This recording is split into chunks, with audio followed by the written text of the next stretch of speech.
Assalamualaikum warahmatullahi wabarakatuh. Jumpa lagi di Jagat Lelembut. Tentunya masih bersama saya Bobby yang akan menceritakan kisah horor dan kisah mistis. Pada kesempatan kali ini saya akan menceritakan sebuah kisah mistis. Cerita perkawinan gaib di puncak gunung. Cerita ini ditulis Muhammad Thohir 4. Buat teman-teman semua yang baru bergabung di channel ini, silahkan klik tombol subscribe dan tombol loncengnya agar kalian tidak ketinggalan cerita terbaru dari kami. Oke, tidak usah lama-lama, bagaimana keseruan kisah ini? Kita langsung saja ke ceritanya. Aku dikira sudah meninggal.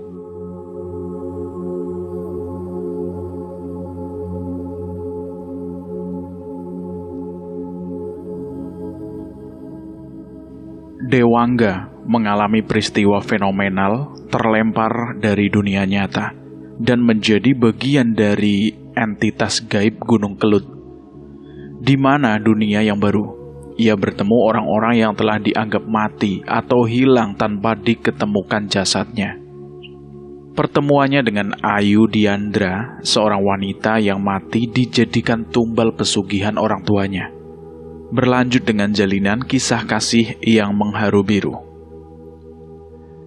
Tidak ada siang, tidak ada malam. Sepanjang waktu temaram, matahari nyaris tidak pernah terlihat sosoknya secara utuh. Begitupun dengan benda langit lainnya, seperti bintang-bintang dan rembulan. Tetapi, bukan berarti tidak ada cahaya sama sekali. Aku masih bisa melihatnya, sekalipun remang-remang, sekalipun samar-samar. Sedang berada di mana aku ini? Mengapa semua mendadak terasa asing dan gamang begini? Sungguh keadaan yang membingungkan. Aku tidak bisa memahaminya, benar-benar tidak bisa.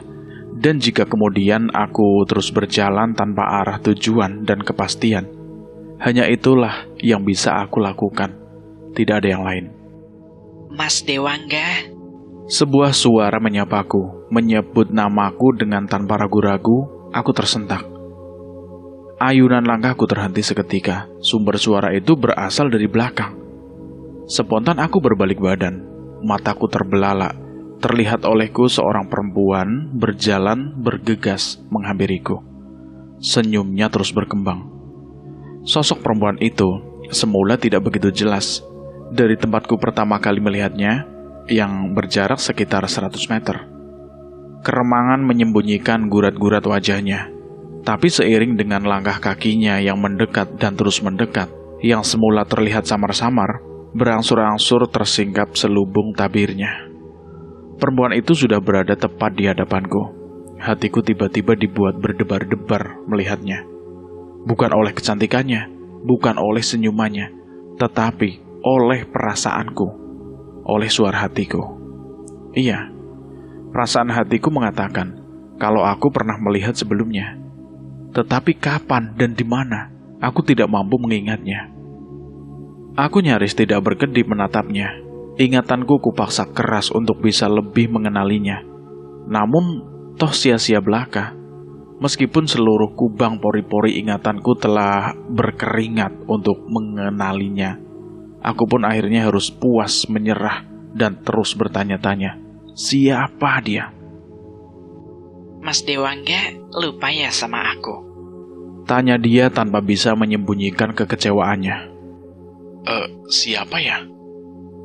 Aku Ayu, Mas Dewangga. Ayu Diandra.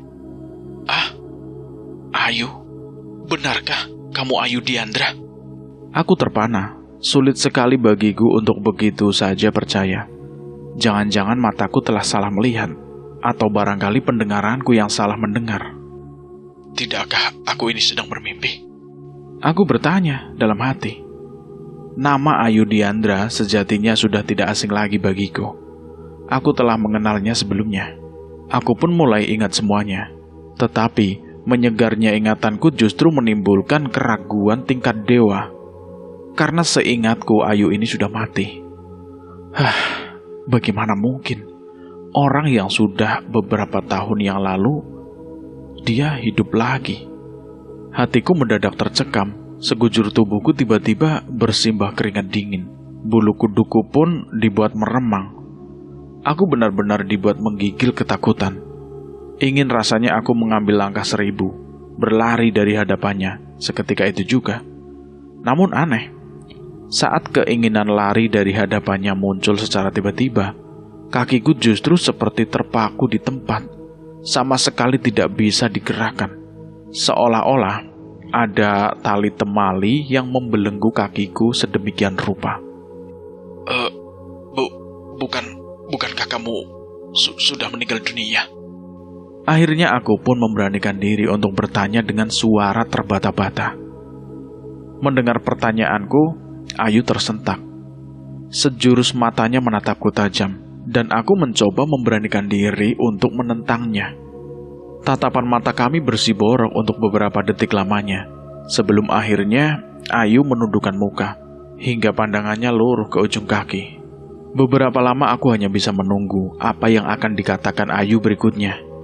Dengan hati yang berdebar-debar, harapan-harapan cemas, aku hanya bisa menunggu apa yang akan dikatakan Ayu.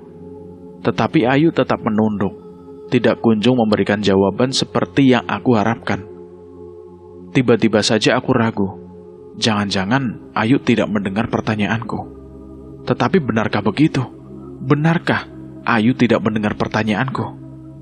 Tidak mungkin. Ayu pasti mendengarnya. Tetapi mengapa diam 1000 bahasa? Aku kira aku sudah cukup bersabar menunggu jawaban yang akan diberikan Ayu. Namun Ayu tetap membisu dan terus menunduk saja. Karena itu, terpaksa ku ulangi pertanyaanku dengan kalimat yang sama. Bukankah kamu sudah meninggal dunia, Ayu? Kali ini kalimat yang aku ucapkan dengan lebih berintonasi, hingga membuat Ayu terkejut dan mengangkat mukanya. Terlihat olehku matanya mendadak berkaca-kaca. Hampir semua orang yang mengenalku memang menganggapku sudah mati, Mas. Akhirnya Ayu pun buka suara dengan nada pilu. Dan aku tidak bisa berbuat apa-apa atas anggapan itu. Kenyataannya, jasadku toh telah dikuburkan. Banyak sekali yang menyaksikan prosesi pemakamanku kala itu. Bahkan, aku juga masih ingat dan tahu kala itu Mas Dewangga ikut memikul keranda yang mengusung jenazahku ke pemakaman. Apa yang dikatakan Ayu itu benar. Aku memang ikut mengantarkan ke peristirahatannya yang terakhir. Bahkan tidak sekedar ikut mengantarkannya, tetapi seperti yang dikatakan Ayu juga ikut memikul keranda yang berisi jenazahnya. Lantas, siapa yang dulu itu dimakamkan, Yu? Itu batang pisang, Mas. Ayu menjawabnya dengan sangat tegas. Benarkah yang kamu katakan itu, Yu? Benarkah hanya batang pisang yang dimakamkan oleh warga kala itu? Apakah Mas Dewangga nggak percaya? Pertanyaan Ayu hanya bisa aku jawab dengan anggukan. Tetapi kemudian, aku teringat oleh perkataan temanku Salamun. Ia juga ikut mengantarkan Ayu ke peristirahatan yang terakhirnya juga kala itu.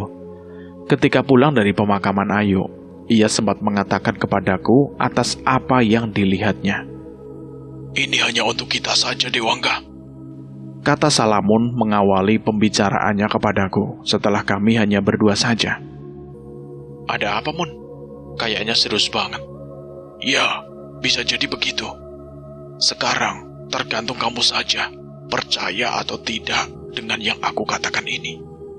Salamun menghela nafas sebelum akhirnya melanjutkan perkataannya. Yang dimakamkan tadi sebenarnya bukan Ayu. Jangan ngarang kamu, Salamun. Ini hal yang sangat sensitif loh. Aku menjawab lebih bersifat peringatan. Tapi tak urung, penasaran juga aku dengan apa yang dikemukakan Salamun itu. Iya, penasaran karena yang mengatakan orang yang memiliki kemampuan adi kodrati. Dan karena kemampuannya itu, Salamun seringkali diminta tolong warga untuk hal-hal yang bersifat supranatural.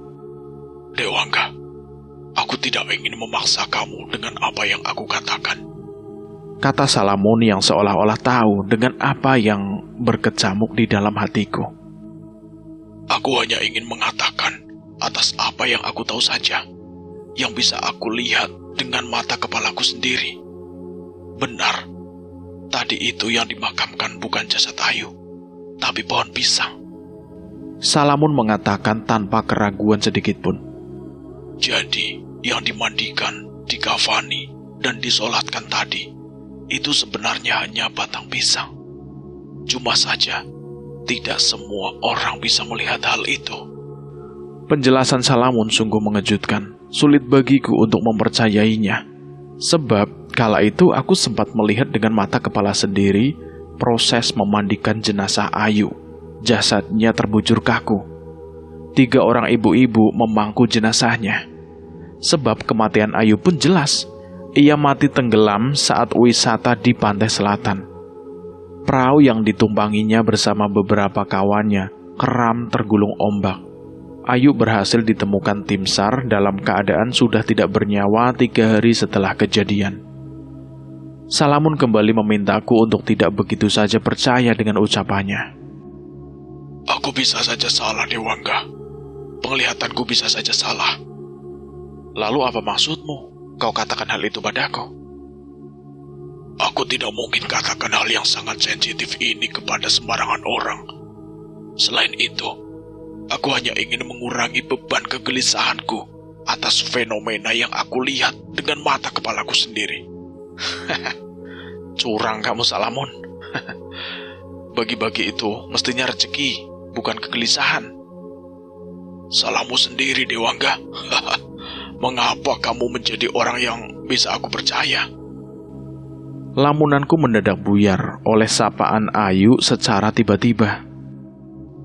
Mas Dewangga. Mas. Ada apa, Ayu? Mas Dewangga mikirin apa? Kok seperti orang bingung? Masih tidak percaya dengan yang aku katakan ya, Mas? Entahlah, Ayu. Aku sendiri bingung dengan keadaanku sekarang. Sudah, tidak usah terlalu dipikirkan. Mas Dewangga jalani saja. Tapi, ngomong-ngomong, bagaimana ceritanya Mas Dewangga hingga berada di sini? Aku kira sebuah pertanyaan sederhana. Tetapi tidak mudah bagiku untuk menjawabnya. Sebab aku sendiri tidak tahu bagaimana awal mulanya hingga tiba-tiba aku bisa bertemu dengan Ayu, orang yang selama ini aku yakini telah mati tenggelam. Atau jangan-jangan aku ini sebenarnya juga sudah mati seperti Ayu. Aku bertanya-tanya dalam hati hingga membuat aku tercekam dan menggigil ketakutan. Entahlah, Ayu, aku sendiri tidak tahu mengapa sampai tersesat di sini. Jangan-jangan aku sepertimu, dianggap banyak orang sudah mati. Tiba-tiba saja aku sangat risau oleh keadaanku dan atas apa yang telah terjadi padaku. Sekujur tubuhku mendadak berkeringat. Ayu memandangiku sedemikian rupa, dan rupanya ia seperti mengetahui kerisauan yang sedang melanda hatiku. Ayu pun akhirnya berkata padaku, Mas Dewangga tenang saja. Biar nanti waktu yang menjawabnya. Sekarang Mas Dewangga sebaiknya ikut aku saja. Sejenak aku ragu untuk mengiyakan keinginan Ayu, dan lagi-lagi isi hatiku terbaca oleh Ayu dengan sangat jitu. Sudahlah, Mas. Mas Dewangga tidak usah ragu-ragu mengambil keputusan. Lagian, Mas Dewangga mau kemana? Hah? Iya, Yu. Baiklah. Kalau begitu, aku ikut kamu. Ayu terlihat senang sekali mendengar keputusanku. Senyumnya mendadak terkembang. Kemudian Ayu mengajakku pergi dari tempat pertama kami bertemu. Berdua kami berjalan beriringan menyusuri trotoar. Ayu berjalan di sebelah kiri, seolah kami sedang berada di tengah perkotaan. Di sebelah kanan berupa jalan raya 2 jalur yang penuh dengan lalu lalang kendaraan. Deru mesin motor dan mobil serta suara klakson yang sesekali menyalak menambah kebisingan suasana. Aku dan Ayu terus berjalan menyusuri trotoar di bawah suasana yang temaram. Keadaan sekeliling tidak ubahnya kota-kota metropolitan, bangunan-bangunan bergedung mencakar langit yang tinggi menjulang. Iya, kami pun berjalan melintasi pusat-pusat perbelanjaan, seperti mal-mal, supermarket, hipermarket, perkotaan-perkotaan, dan bangunan-bangunan apartemen. Aku pun semakin dibuat bingung dengan bertanya-tanya terus dalam hati. Sebenarnya aku ini sedang berada di manakah ini? Aku berharap Ayu bisa memberi penjelasan, tetapi di sepanjang perjalanan hampir tidak ada pembicaraan. Setiap kali aku ingin bertanya ini dan itu, setiap itu pula mulutku tiba-tiba seperti terkunci. Banyak hal sebenarnya yang ingin aku tanyakan kepada Ayu, tetapi tidak satu pun yang bisa aku temukan. Mulutku benar-benar seperti terkunci. Setiap kali ingin bertanya sesuatu yang aku rasa itu asing. Aku benar-benar kesal dengan keadaan ini. Kesal bercampur geram. Perasaan sebal menyesak di dada. Luapan kemarahan pun tidak mendapatkan celah. Berdamailah saja dengan diri sendiri. Sebuah bisikan tiba-tiba menggema dari dalam diri. Aku menghela nafas. Benar-benar tidak ada yang bisa aku lakukan, kecuali hanya berjalan dan terus berjalan. Berjalan dalam diam, sungguh terasa keluh, bisu dan beku. Tetapi aku tidak ingin menyerah begitu saja untuk mencari tahu di mana sebenarnya aku ini sedang berada. Sambil terus berjalan beriringan di sisi Ayu, aku celingak-celinguk mencari-cari petunjuk. Aku berharap sekali akan menemukan tulisan-tulisan atau tanda-tanda semacam rambu-rambu. Tetapi sia-sia saja. Tak satu pun nama bor terlihat terpancang di jalan-jalan atau di depan bangunan-bangunan di sepanjang jalan yang aku lalui. Benar-benar aneh. Di tempat metropolitan ini, aku tidak bisa menemukan tulisan ini dan itu yang menunjukkan nama tempat atau identitas lainnya. Bukan hanya itu saja keanehan yang aku rasakan. Betapa tidak.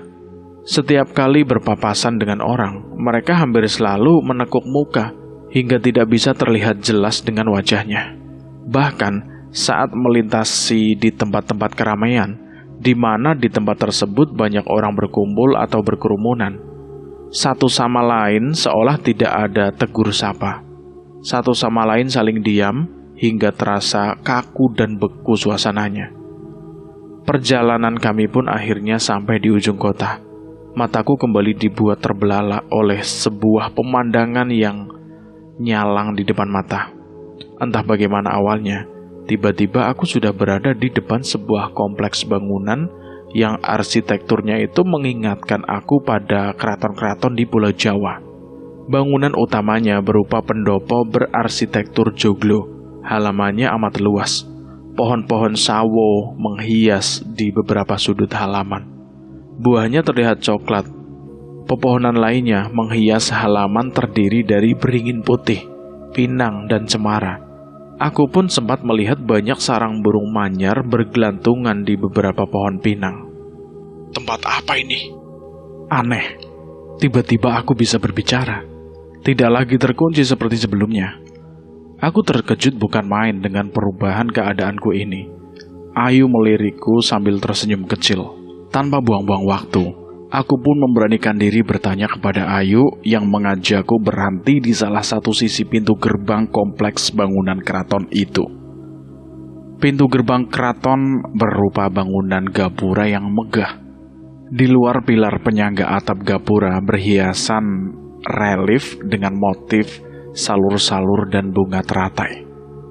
Dua buah arca dua kepala bertengger di sisi kiri dan kanan pilar gapura itu. Riasan kalamakara pun menempel tepat di tengah-tengah atas gapura. Kita nanti tinggal di sini, Mas Dewangga. Apa? Kita akan tinggal di sini? Aku terkejut, heran dan tidak percaya. Pernyataan Ayu sungguh tidak pernah aku duga. Sejurusku tatap Ayu. Aku ingin melihat kesungguhan atas ucapannya itu. Ayu hanya tersenyum saja. Belum sempat aku mendapat jawaban Ayu, tiba-tiba muncul dua orang lelaki berpakaian ala prajurit keraton di hadapan kami. Keduanya menggenggam tombak terhunus. Prajurit-prajurit itu menatapku dengan sorot mata penuh curiga. Ketika keduanya bergerak maju ke arahku dan sepertinya hendak meringkusku, spontan Ayu melarangnya. Jangan Paman Sanca dan Paman Soka, jangan. Kedua prajurit itu terkejut. Perkataan Ayu meluncur spontan. Disampaikan dengan setengah berteriak, tegas dan lebih bersifat perintah. Kedua prajurit itu tidak pernah menduga jika Ayu akan bersikap begitu kepadanya. Kedua prajurit itu pun sejurus menatap Ayu. Wajah keduanya terlihat tegang. Suasananya benar-benar kaku dan beku. Ini kawanku. Ayu memecah kebekuan suasana dengan memperkenalkanku kepada keduanya. Sejurus Ayu menatapku, dan sambil tersenyum, ia pun berkata, Mas Dewangga, ayo kenalan dulu. Iya Ayu. Perkenalkan, Paman Sanca dan Paman Soka. Saya kawannya Ayu. Kataku secara responsif sambil menjabat tangan keduanya satu persatu. Keduanya pun menyebutkan namanya masing-masing ketika menerima jabatan tanganku, bahkan menunjukkan sikap hormatnya. Dengan cara menganggukkan telapak tangannya di dada seperti lazimnya menyembah. Senyum keduanya terkembang. Kebetulan suasana mencair seketika. Ucapan selamat datang pun meluncur dari keduanya secara bersamaan. Selamat datang Dewangga. Selamat datang. Terima kasih Paman Sanca. Terima kasih Paman Soka.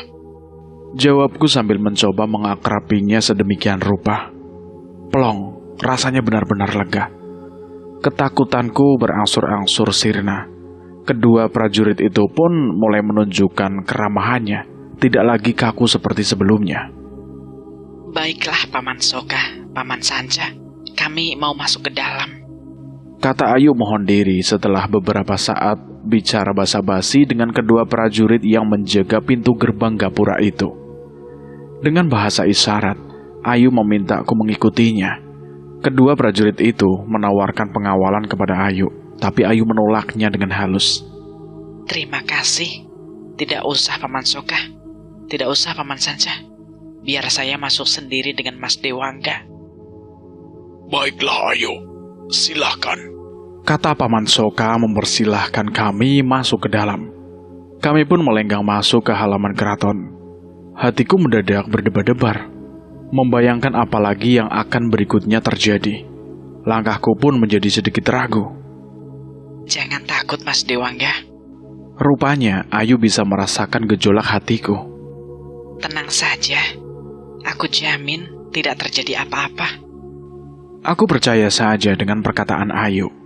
Karenanya hatiku mulai bisa tenang. Hanya saja, aku masih merasa asing dengan keadaan di sekelilingku. Aku masih terus bertanya-tanya di dalam hati dan penasaran sekali. Sebenarnya di belahan dunia mana saat ini aku sedang berada? Aku bergumam dalam hati, bertanya-tanya. Di puncak rasa keasingan yang menyiksaku, tiba-tiba aku teringat ucapan bijak seorang dokter filsafat yang pernah aku kenal. Meskipun di tempat yang belum pernah sekalipun aku kunjungi, aku tidak pernah merasa asing. Tahu apa sebenarnya? Iya, aku selalu menganggap tempat seasing apapun bagiku kampung halaman. Nah, dengan demikian, ketika berada di tempat itu, sensasi yang kita rasakan adalah pulang ke kampung halaman, atau dengan kata lain mudik. Tanpa terasa, ayunan langkahku sudah sampai di teras pendopo. Aku kembali dikejutkan oleh sebuah pemandangan yang nyalang di depan mata. Pemandangan itu mengingatkanku pada sebuah pertunjukan kesenian tradisional khas Jawa, yaitu kesenian ketoprak. Betapa tidak, di lantai pendopo itu terlihat sejumlah lelaki berpakaian prajurit keraton, sepertinya hal Paman Sanca dan Paman Soka. Mereka duduk bersila di lantai dengan formasi setengah melingkar, dengan sikap takzim menghadap seseorang yang aku perkirakan sebagai sesembahannya. Aku hanya bisa berdiri, terpana di teras pendopo itu.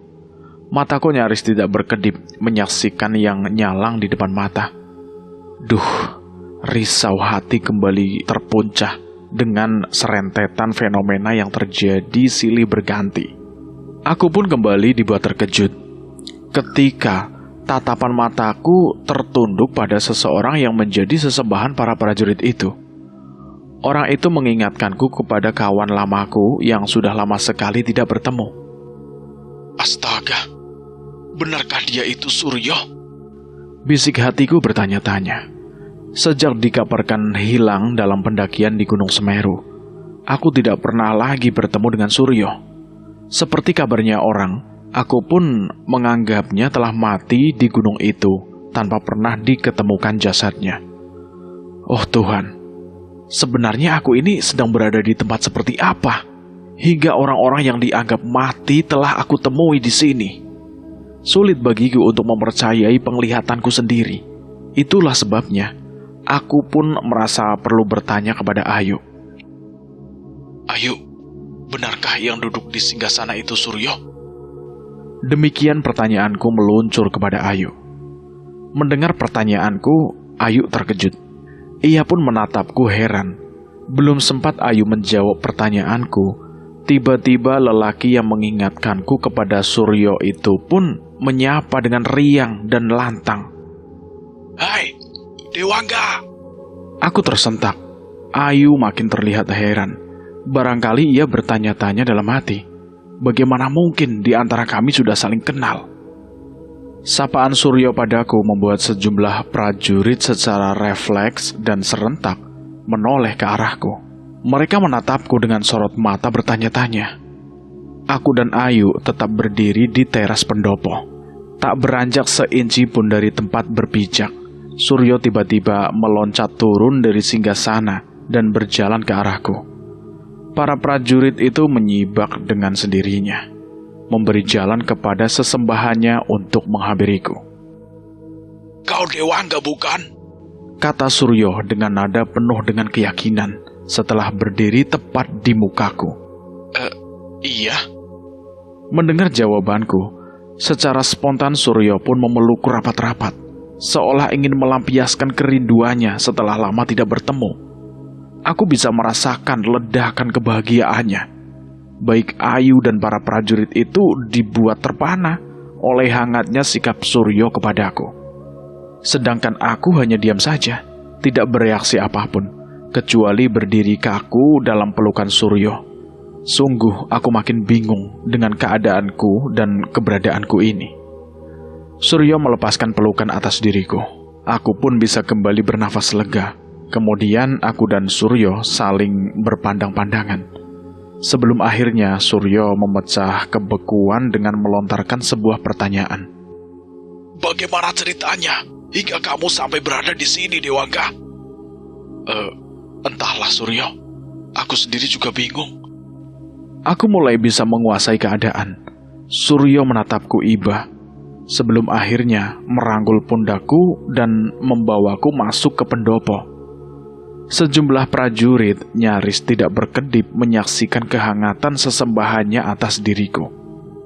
Siapa orang ini? Barangkali demikian hati-hati mereka bergumam atas diriku ini. Para prajurit itu menyibak, memberi jalan kepada kami dengan jalan bergeser duduknya, sementara aku dan Suryo terus melangkah ke depan, hingga Suryo memintaku duduk di barisan paling muka di antara para prajurit-prajurit itu. Setelah aku duduk di lantai sebagaimana para prajurit itu, Suryo dengan penuh wibawa kembali ke tempatnya semula, duduk di singgasana raja. Aku benar-benar seperti orang asing di tengah mereka. Pakaian tidak sama dengan yang mereka kenakan. Ya, aku cuma mengenakan kaos oblong dan celana blue jean. Sedangkan mereka semua berpakaian prajurit lengkap dengan pasukannya masing-masing yang berupa keris atau tombak. Ada 2 orang prajurit yang mengenakan tutup kepala. Tutup kepala yang khas, yang lazim disebut kupluk. Sedang Suryo sendiri malah mengenakan mahkota bertahtakan permata di kepalanya. Aku lebih banyak menundukkan muka sebelum akhirnya kesadaran terjaga. Bersamaan dengan hilangnya Ayu dari pandanganku, ya tahu-tahu Ayu sudah tidak bersamaku lagi. Dan aku sepertinya tidak diberi kesempatan untuk mempertanyakan keberadaannya itu. Wahai para prajurit Kadipaten Sekar Langit. Suara Suryo tiba-tiba menggelegar dan terdengar sangat berwibawa. Hari ini, kita semua kedatangan warga baru, namanya Dewangga. Lanjut Suryo memperkenalkan diriku di pertemuan itu. Aku mulai sedikit tahu di mana sebenarnya sekarang diriku ini sedang berada. Iya, setidaknya dari mana tempat yang disebut itu, Kadipaten Sekar Langit. Sungguh sebuah nama tempat yang asing di telingaku. Kadipaten Sekar Langit, bukan Kabupaten Sekar Langit. Aku merasa geli sendiri mendengarnya.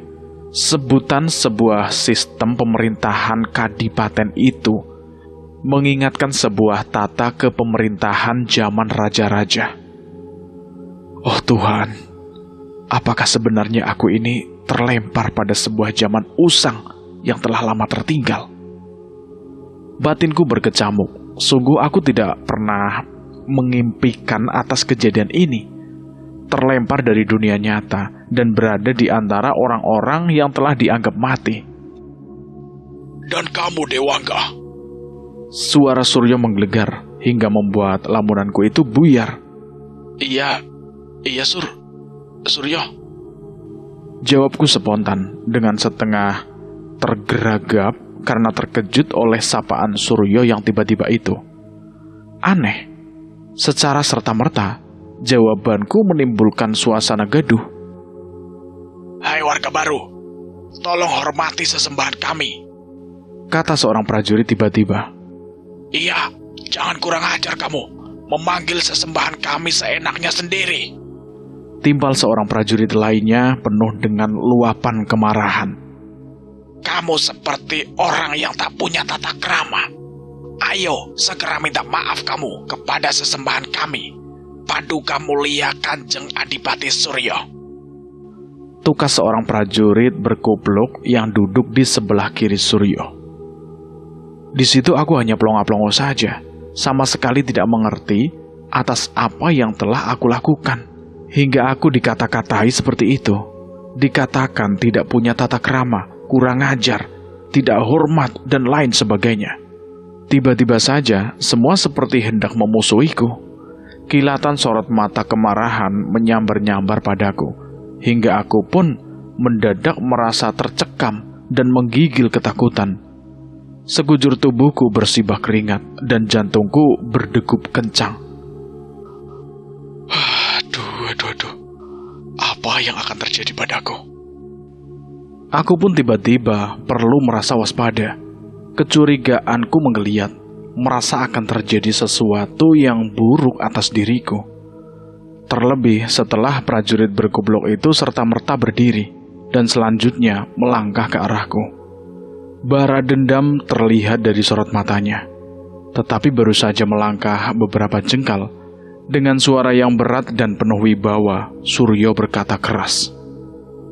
Hai Jolang, kembali kamu ke tempatmu. Orang yang disebut Jolang itu patuh. Ia pun surut ke belakang, ke posisinya semula.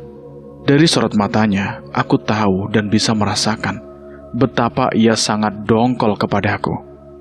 Tetapi nama Jolang mengingatkan aku pada sebuah peristiwa kecelakaan pesawat terbang yang kala itu banyak diberitakan media, bahkan menjadi headline. Aku hanya bisa geleng kepala. Yang termemori pada ingatanku, Jolang adalah nama pilot yang dikabarkan hilang dalam kecelakaan udara itu. Benar, dia memang Jolang. Aku berkata dalam hati. Masih cukup segar dalam ingatanku bahwa foto pilot yang menyertai pemberitaan media atas jatuhnya pesawat itu persis dengan wajah Jolang yang sekarang berada di hadapanku ini. Maaf yang mulia Kanjeng Adipati Suryo, kata Jolang tiba-tiba. Aku terkejut, lamunanku buyar seketika. Jolang melanjutkan ucapannya dengan sikapnya yang sangat sinis kepadaku. Hambanya ingin mengingatkan warga baru ini agar tahu caranya bertata krama kepada Paduka yang mulia. Diam, Jawab Suryo setengah membentak. Dulu, kamu pun juga seperti Dewangga. Saat pertama kali menjadi warga baru di Kadipaten Sekarlangit ini, Jolang. Mengajak seseorang untuk bertata krama itu juga harus dengan tata krama. Lanjut Suryo menegur. Teguran Suryo sungguh menyengat. Jolang tersentak mendengarnya. Barangkali ia tidak pernah mengira kalau Suryo akan berkata sepedas itu kepadanya. Wajah Jolang mendadak pias, terlihat merah padam. Dalam hati aku tertawa sendiri. Jolang ingin cari muka, biar dapat simpati, biar dapat pujian atau sanjungan. Tapi tidak taunya, yang didapatkan malah justru teguran yang cukup memerahkan telinga. Untuk mengajak seseorang bertata krama, haruslah juga dengan tata krama. Dan kau Dewangga, kata Suryo tiba-tiba, nadanya cukup tinggi, suaranya keras, tegas, dan penuh wibawa. Aku pun nyaris dibuatnya terpental dari tempat dudukku ini, saking terkejutnya. Suryo melanjutkan ucapannya, tanpa menghiraukan reaksiku, juga reaksi para prajurit yang tiba-tiba memperhatikanku sedemikian rupa. Tiba-tiba aku merasa menjadi pusat perhatian para prajurit itu, dengan sorot matanya yang tajam menyambarku. Mulai saat ini, mau tidak mau, suka atau tidak suka, kamu harus memanggilku dengan sebutan Kanjeng Adipati, seperti para prajurit lainnya. Aku hampir tidak percaya dengan yang diucapkan oleh Suryo, seolah mimpi. Tidakkah aku salah mendengar? Tanpa sengaja aku melihat Jolang tertawa sinis padaku. Mungkin hatinya puas karena merasa terbalaskan kesalahannya padaku. Kau dengar apa yang aku katakan, Dewangga? Kata Suryo seperti hendak memaksa aku untuk segera memberikan jawabannya itu. Iya. Iya, saya dengar. Saya dengar Kanjeng Adipati Suryo. Rupanya Suryo cukup puas dengan jawabanku. Senyumnya mendadak terkembang sambil mengangguk-angguk. Kemudian ia memerintahkan 2 prajurit untuk membawaku pergi dari pendopo itu. 2 orang prajurit itu adalah Paman Soka dan Paman Sanca. Aku tidak tahu bagaimana kedua prajurit yang hampir meringkusku di pintu gerbang gapura itu tahu-tahu sudah berada di pendopo. Aku pun mundur diri dari paseban, ruang utama bagian dari pendopo, yang merupakan tempat pertemuan antara prajurit dengan raja atau sesembahan. Paseban juga biasa digunakan untuk menerima tamu-tamu yang sesembahan. Aku pun berjalan meninggalkan pendopo dengan kawalan Paman Soka dan Paman Sanca. Saat itulah tiba-tiba aku ingat Ayu. Ayu? Di mana Ayu? Aku bertanya-tanya. Ayu tiba-tiba seperti menghilang setelah mempertemukan aku dengan Suryo, dan aku terlambat menyadari semua hal itu. Paman Sanca dan Paman Soka membawaku ke sebuah tempat. Tempat ini merupakan sebuah bangunan barak. Lokasinya terpisah dengan pendopo, tetapi masih dalam satu kompleks, hanya terpisahkan oleh sebuah halaman yang cukup luas. Sesampainya di barak, yang ternyata merupakan asrama para prajurit, aku diserah terimakan kepada seorang lelaki yang aku perkirakan sebagai penanggung jawab tempat itu. Paman Sanca dan Paman Soka menyapa lelaki itu dengan sebutan Ki Jambrong. Ki Jambrong, atas titah Kanjeng Adipati Suryo, aku serahkan Dewangga kepadamu. Tolong urus segala keperluannya. Baik Paman Sanca dan Paman Soka, titah Kanjeng Adipati Suryo akan aku laksanakan sebaik-baiknya. Jawab Ki Jambrong. Tidak ada pembicaraan yang berarti.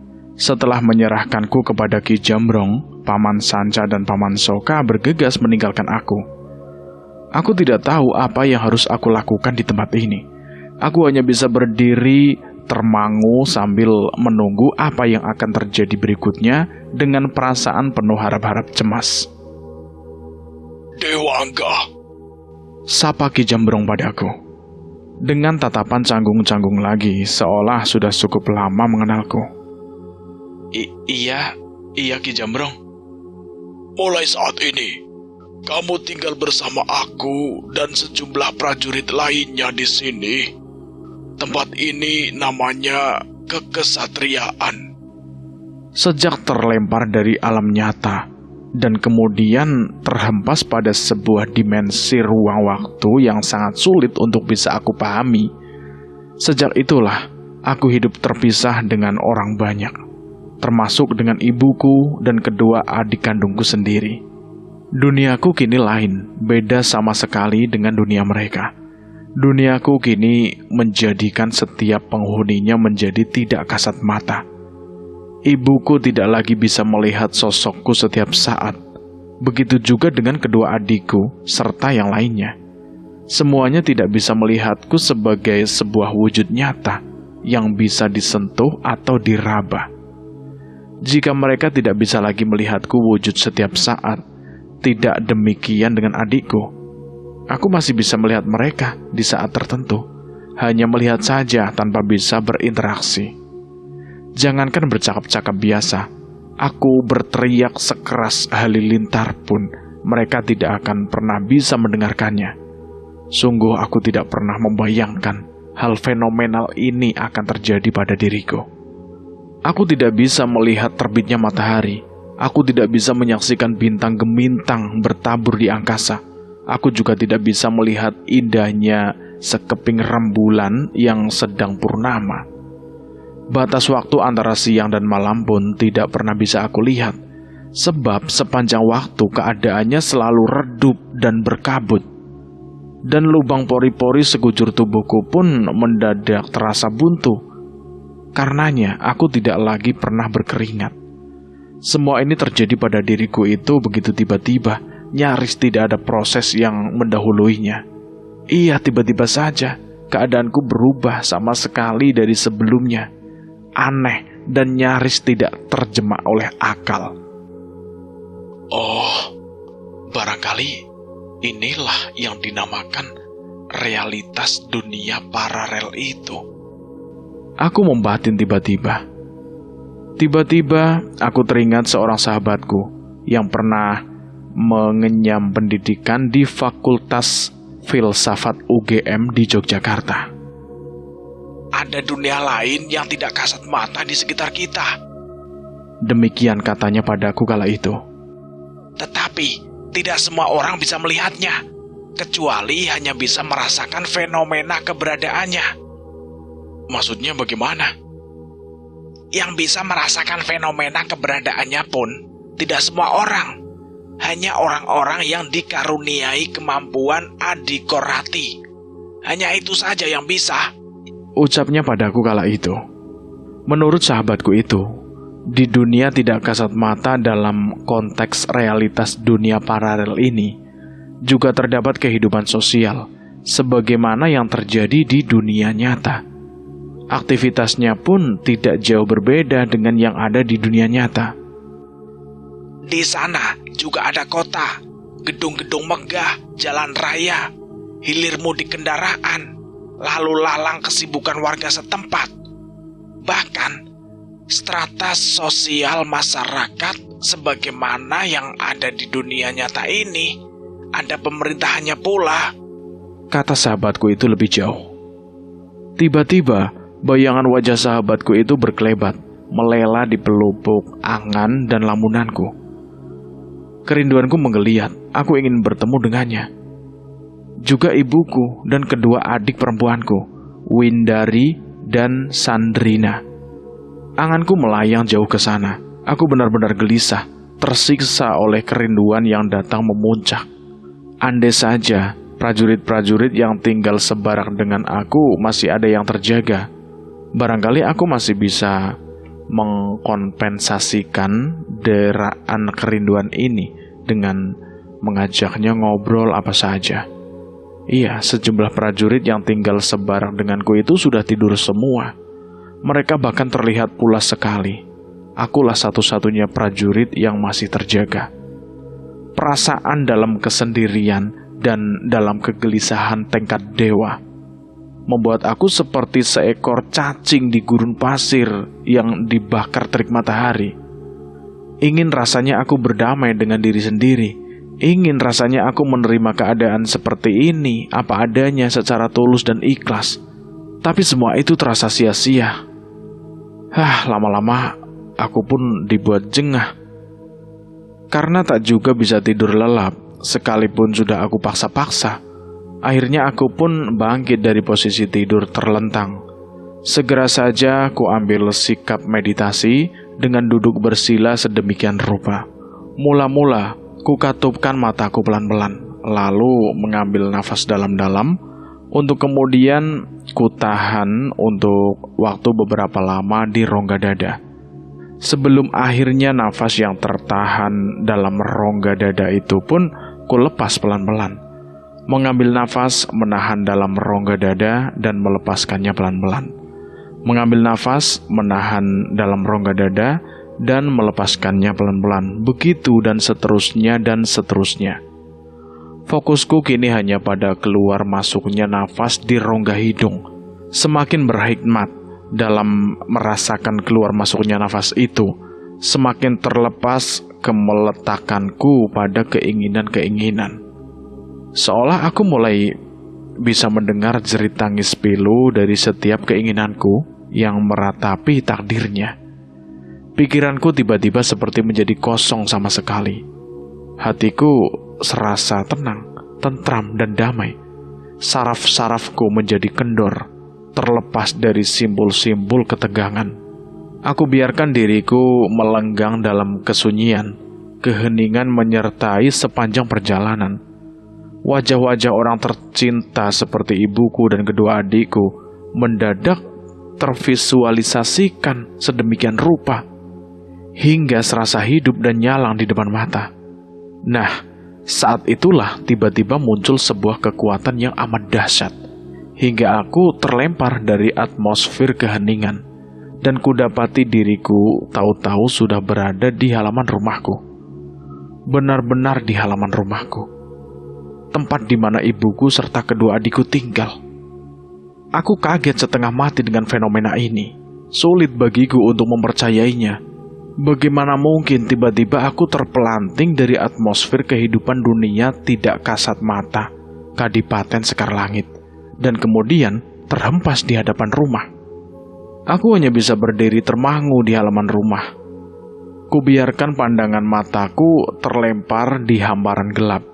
Saat aku tengadahkan wajah ke angkasa, terlihat olehku sekeping rembulan timbul tenggelam di ayun mega. Malam itu, langit bertabur bintang gemintang yang menawan. Saat hendak aku ayunkan langkahku masuk ke dalam rumah, tiba-tiba pandangan mataku tertumbuk pada sepasang kunang-kunang. Bintang terbang dengan cahayanya yang berpendar-pendar. Sejenak langkahku tertahan, hingga sepasang kunang-kunang itu hilang dari pandangan. Aku tidak ingin memperdulikannya, kecuali membiarkan ayunan kakiku melangkah ke rumah. Aku sudah berdiri di teras, pintu rumah terbuka lebar, lampu penerangan rumah nampak terang benderang.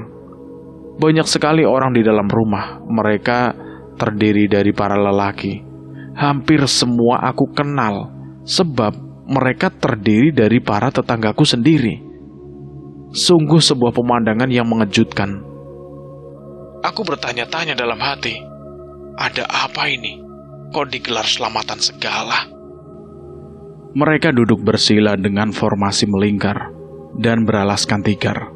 Di tengah-tengah mereka tertata sedemikian rupa tas-tas kresek, yang dapat aku pastikan isi tas tersebut makanan dalam kemasan kotak-kotak kertas. Oh, selamatan apakah ini? Hati bergumam, penuh dengan tanda tanya. Setelah beberapa lama hanya berdiri termangu di teras rumah, tiba-tiba kesadaranku terjaga karenanya. Secara spontan, aku berucap salam. Assalamualaikum. Sangat aneh. Tidak satupun warga yang ada di dalam rumah itu menjawab salamku. Aku kira mungkin suaraku kurang keras, hingga tidak bisa didengar mereka, dan memang terlihat sedang asik ngobrol sendiri-sendiri satu sama lain dengan yang ada di dekatnya.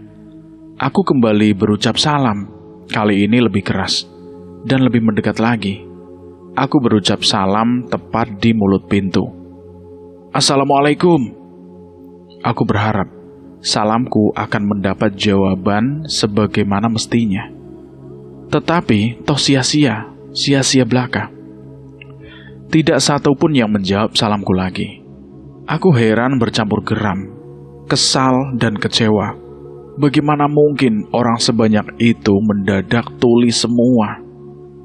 Karena tetap tidak menjawab, meskipun sudah berkali-kali kuucapkan salam, kesabaranku hilang. Aku pun mengeruak masuk ke dalam rumah tanpa permisi. Aku sengaja berlalu sedemikian rupa dengan harapan bisa menarik perhatian mereka semua. Tapi sia-sia, keanehan kembali terjadi tanpa kompromi. Tak seorang pun melihat kehadiranku. Sosokku tidak lebih dari angin lalu. Aneh, bagaimana mungkin mereka tiba-tiba buta semua? Mereka tetap ngobrol dengan asiknya, kadang diselingi oleh pecahnya derai tawa. Kehadiranku di tengah-tengah mereka tidak satu pun yang melihatnya. Aku semakin heran dan bingung oleh keadaanku sendiri. Mereka benar-benar tidak bisa melihat kehadiranku. Mereka benar-benar tidak bisa mendengar ucapanku. Mereka tiba-tiba seperti gerombolan orang-orang buta dan tuli. Kini apa yang harus aku lakukan agar terjadi reaksi atas keberadaanku ini? Aku mencoba berpikir keras sebelum akhirnya muncul ide untuk menepuk mereka satu persatu. Ternyata sama saja.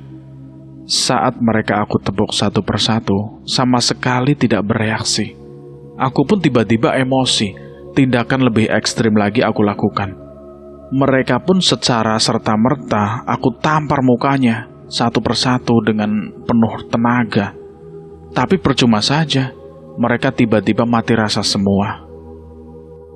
Oh Tuhan, aku ini sebenarnya makhluk apa? Aku bingung, sebelum akhirnya menangis pilu di salah satu sudut ruang tamu yang dijadikan tempat selamatan itu. Tidak seorang pun peduli dengan ratapanku itu. Sesaat kemudian, aku melihat Om Bowo mendekati Kiai Nawawi. Kiai Nawawi adalah tetua di kampung kami. Ia biasa diminta tolong warga untuk memimpin doa bersama seperti tahlilan atau yasinan. Pak Kiai Nawawi, aku kira seluruh undangan sudah hadir semua, kata Om Bowo memberitahu kepada Kiai Nawawi. Aku mendengar dengan jelas sekali perkataan Om Bowo kepada Kiai Nawawi. Melihat Om Bowo bicara kepada Kiai Nawawi, semua undangan mendadak diam, tidak lagi ada obrolan, seolah mereka paham bahwa acara akan dimulai. Om Bowo melanjutkan ucapannya kepada Kiai Nawawi. Saya mohon Pak Kiai memimpin tahlil ini untuk memperingati 7 hari kepergian keponakan saya, Dewangga. Astaga, 7 hari. Kataku terpekik. Bak petir menyambar di siang bolong. Aku terkejut bukan main. Ternyata aku ini sudah dianggap mati. Bahkan malam ini merupakan hari ke-7 kematianku. Teganya mereka menganggapku sudah mati. Batinku nelangsa, hatiku terasa hancur berkeping-keping. Aku tidak boleh diam.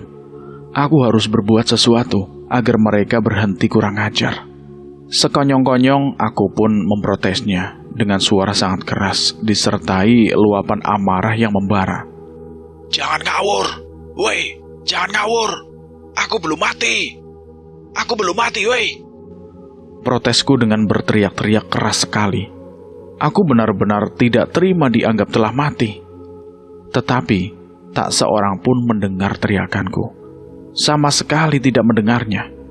Teriakanku yang berulang-ulang dan sangat kencang itu tidak berarti apa-apa, seolah tidak terjadi apapun. hingga Pak Kiai Nawawi itu melaksanakan tugasnya. Assalamualaikum warahmatullahi wabarakatuh. Kiai Nawawi mulai membuka acara dengan mengucap salam, dan warga yang hadir pun secara serempak menjawab salam itu. Waalaikumsalam warahmatullahi wabarakatuh. Bapak-bapak yang kami hormati, izinkanlah kami sebagai wakil dari Sohibul Bait mengucapkan selamat datang kepada bapak-bapak semua sebelum acara tahlilan peringatan 7 hari berpulangnya saudara kita Dewangga kita mulai. Marilah kita diawali acara ini dengan bacaan basmalah, kata Kiai Nawawi kepada para hadirin. Keterlaluan kalian. Kalian semua keterlaluan. Aku belum mati. Aku belum mati, woi. Tidakkah kalian semua melihatku masih hidup? Hentikan segera tahlilan ini. Hentikan. Aku marah semarah-marahnya. Aku bingung setengah mati. Sejenak aku berpikir keras. Apa sekarang yang harus aku lakukan? Ideku pun muncul hingga aku berlari mendekati Kiai Nawawi dan langsung membungkam mulutnya. Keanehan kembali terjadi. Meski mulut Kiai Nawawi telah aku bungkam sedemikian rupa, toh seolah tidak pernah terjadi apa-apa. Hingga lancar-lancar saja ia melanjutkan tugasnya memimpin doa. Dalam keadaan setengah putus asa, marah, kesal, dan kecewa, tiba-tiba terbesit hasratku untuk menghentikan tahlilan tersebut dengan mengobrak-abrik hidangan makanan yang akan dibawa pulang oleh para undangan itu. Tanpa buang-buang waktu, sekonyong-konyong aku hamburkan tas-tas kresek hitam yang berisi kotak-kotak makanan itu. Aku lempar-lemparkan ke atas secara membabi buta. Namun anehnya, tas-tas kresek yang berisi kotak-kotak makanan tersebut sama sekali tidak bergeser dari tempatnya. Seinci pun tidak berubah dari tempatnya. Tetap tertata rapi sedemikian rupa. Aku panik bukan main, sebab baik tanganku atau kakiku yang aku gunakan untuk mengobrak-abrik bingkisan-bingkisan itu mendadak serasa berubah menjadi semacam partikel-partikel yang amat rapuh. Iya, seringan apapun benda-benda yang aku lempar atau aku tendang, justru membuat anggota badanku ambiar seketika dan terlihat seperti tepung yang sangat lembut. Sungguh ini benar-benar sebuah fenomena yang sangat-sangat absurd. Betapa tidak, tiba-tiba saja jemari tanganku ambiar menjadi butiran tepung. Setiap kali menyentuh benda apapun, begitu juga dengan kakiku. Tetapi bagiku tidak bersentuhan, kembali seperti semula secara otomatis. Aku benar-benar sedih, kecewa dan putus asa atas keadaan diriku. Betapa tidak, setidaknya bagi para undangan itu, keberadaanku adalah ketidakadaanku. Aku kira keberadaanku nyaris seperti udara yang tidak bergerak.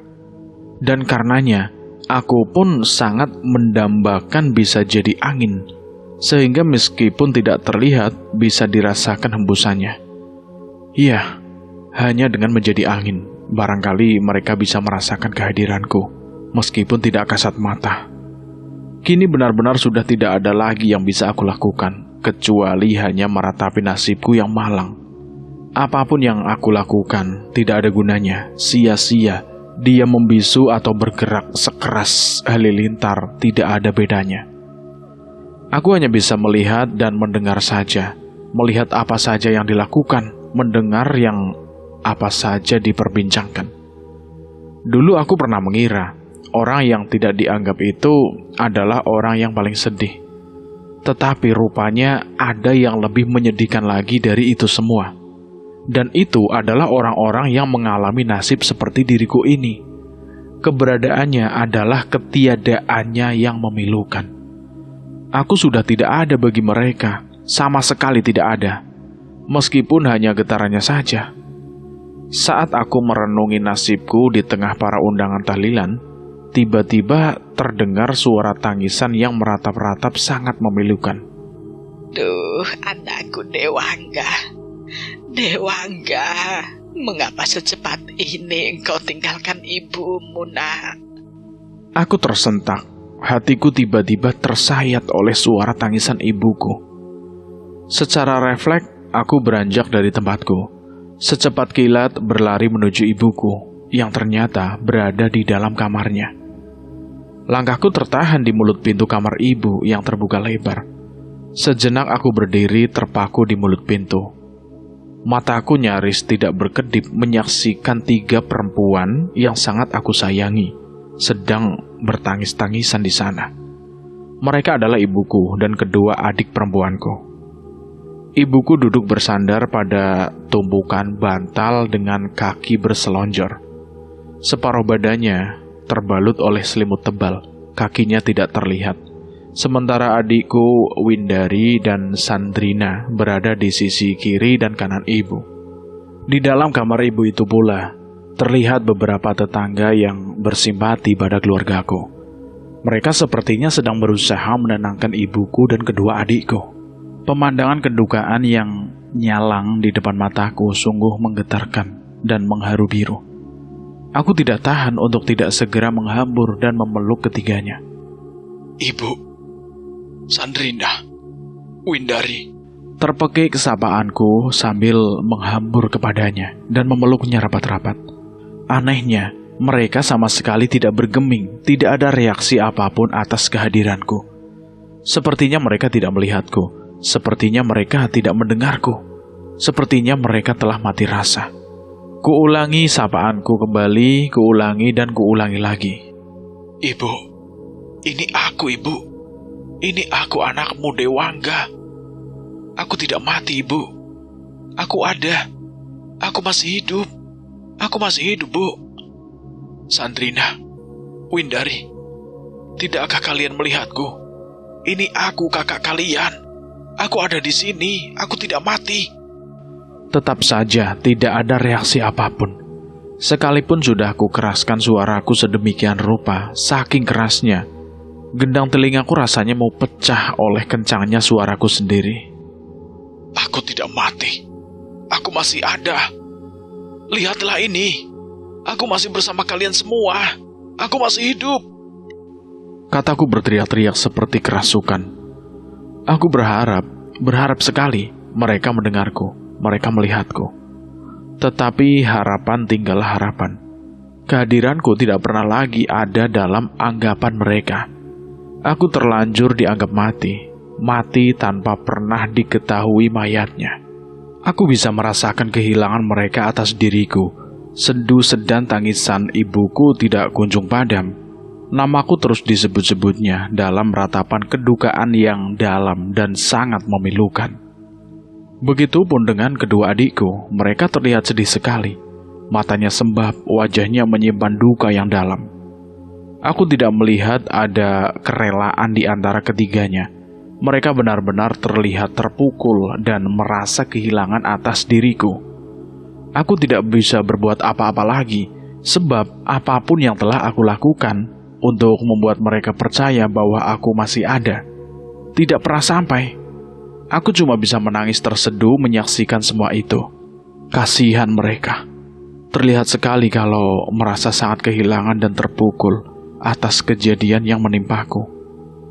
Aku pernah merasakan kesedihan yang mendalam, tetapi tidak sedalam kesedihan yang saat ini bersemayam di hatiku. Aku juga pernah merasakan kehilangan yang sangat nestapa, tetapi tidak senestapa seperti yang aku rasakan saat ini. Iya, kesedihan dan kenestapaanku kala itu terjadi saat ayahku pergi untuk selama-lamanya. Maut menjemputnya secara tiba-tiba, di saat kami semua masih sangat membutuhkan kehadirannya. Sebagai anak bungsu, kepergian ayah membawa konsekuensi yang cukup berat atas diriku.